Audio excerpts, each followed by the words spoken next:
So I think sometimes with YouTube and all the resources online, we kind of overcomplicate how we do our gardening these days. I was trying to come up with some elaborate way to trellis my grapes. I have a pretty long row of grapes, probably about 50 plants in total, and I was looking up all sorts of like professional ways of doing it, and just trying to make sure I was doing it the right way. When my mom reminded me that my grandpa way back in the day, he would just use whatever piece of wood he had, shove it into the ground, and run some water between it. And so I think we're just often overcomplicating things. So what I did is just put a bunch of T-posts in the ground, run some wire between them. You can use electric fence wire. I use some sort of cabling, just kind of whatever you have, as long as it's not too thin. Should be able to hold the weight of the grapes, especially if you prune them regularly and they don't get completely out of control. Although honestly, I've let mine get out of control in the past, and the wire just sags a little bit, but it's not a big deal. You can still grow the grapes just fine.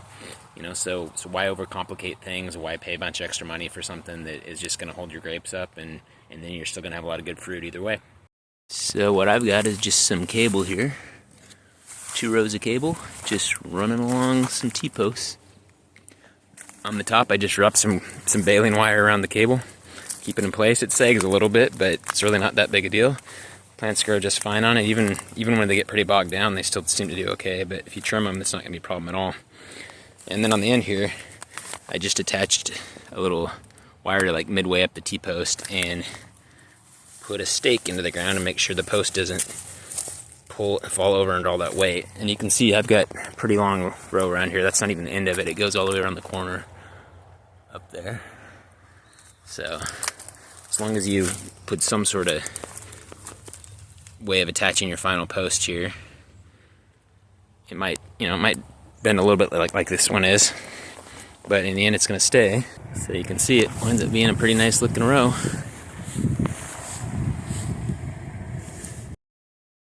I spaced the T-post however long I needed to, just to make sure that the cable didn't sag too much.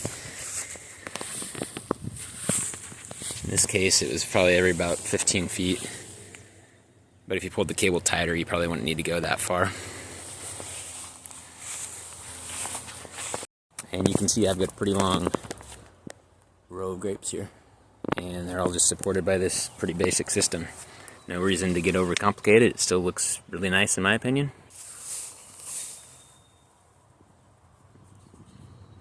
So when you're gardening, just remember you don't always have to do things the way that looks perfect on Instagram or YouTube or Facebook, wherever you're seeing it.